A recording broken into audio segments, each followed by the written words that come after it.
Halo sahabat Gen, Assalamualaikum warahmatullahi wabarakatuh.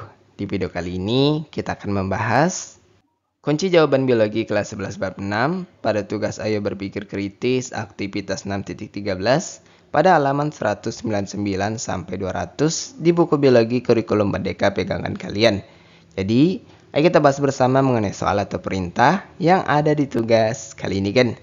Tapi sebelum lanjut, jangan lupa untuk subscribe ya, Gen, agar Gen Sukses Media lebih semangat lagi nemenin kalian tugasnya. Jika sudah, kita lanjut.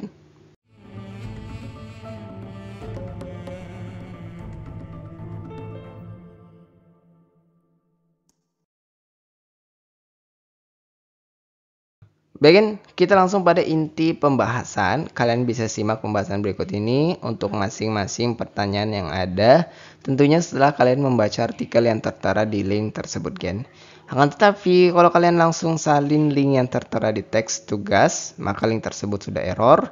Sehingga kalian bisa akses link yang Gen Sukses cantumkan ini untuk mengarah ke artikel yang dimaksud sebagai rujukan kita dalam mengerjakan tugas ini, Gen.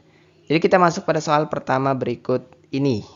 Jelaskan hubungan sistem saraf dengan sistem gerak pada kasus stroke berdasarkan hasil penelitian yang ada di link tertera ini, kan. Dan berikut ini adalah penjelasannya. Hubungan sistem saraf dengan sistem gerak pada kasus stroke. Pada kasus stroke non hemoragik, terdapat gangguan pada sistem saraf yang secara langsung berdampak pada sistem gerak. Berdasarkan hasil penelitian di atas, hubungan antara kedua sistem dapat dijelaskan sebagai berikut. Untuk gangguan pada sistem saraf, stroke terjadi akibat penyumbatan pembuluh darah yang menghambat suplai oksigen ke otak. Bagian otak yang mengalami iskemia akan mengalami kerusakan atau kematian sel saraf. Jika area yang terkena adalah bagian otak yang mengontrol gerakan, maka fungsi motorik akan terganggu. Kemudian untuk dampak pada sistem gerak, kerusakan pada neuron motorik menyebabkan gangguan motorik seperti kelemahan atau kelumpuhan otak. Berdasarkan penelitian, pasien dengan faktor resiko hipertensi dan diabetes mellitus mengalami gangguan motorik sedang dalam 74,1% kasus. Semakin parah kerusakan pada saraf, semakin berat gangguan gerak yang dialami pasien. Bagian kita masuk pada perintah kedua ini. Setelah kalian mencermati seluruh isi artikel jurnal, hasil penelitian di atas, coba lengkapilah kolom benar atau salah dengan memberikan tanda centang, yang mana ada 3 pernyataan yang perlu kita analisis. Apakah termasuk pernyataan yang dianggap benar atau justru salah? Dan berikut ini adalah hasil analisis tersebut, Ken. Untuk pernyataan pertama dianggap salah. Berdasarkan teks, menurut WHO, stroke merupakan gejala yang didefinisikan sebagai suatu gangguan fungsional otak yang terjadi secara mendadak dengan tanda dan gejala klinik baik vokal maupun global yang berlangsung 24 jam atau lebih. Ini rujukannya dari Nasution tahun 2013. Pernyataan pertama ini keliru karena menyebutkan sumsum tulang belakang, padahal definisi WHO hanya menyebutkan otak.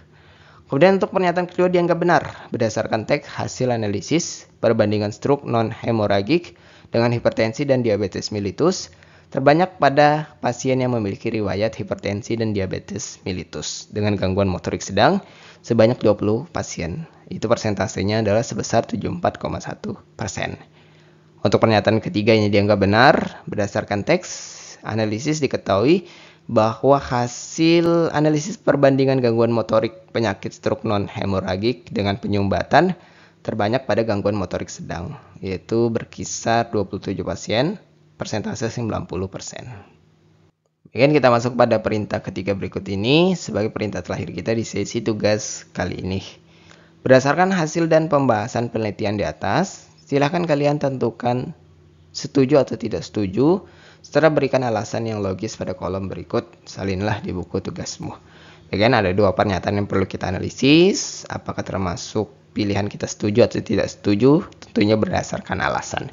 Dan berikut adalah jawaban mengenai pembahasan 2 pernyataan yang ada ini.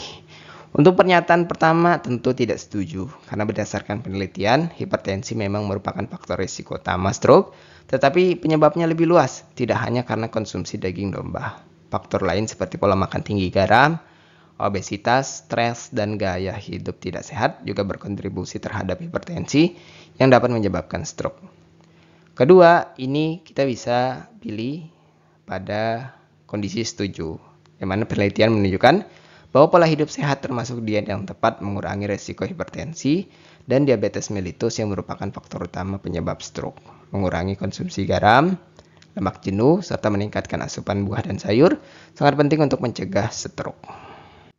Again, itulah pembahasan sekelas kita untuk kunci jawaban biologi kelas 11 bab 6 pada sisi tugas ayo berpikir kritis aktivitas 6.13 pada halaman 199 sampai 200 di buku pegangan biologi kurikulum merdeka. Terima kasih karena telah menonton video ini sampai habis kan. Jika dirasa video kali ini bermanfaat, jangan lupa untuk like dan subscribe ya kan. Sampai jumpa di video berikutnya dan wassalamualaikum warahmatullahi wabarakatuh.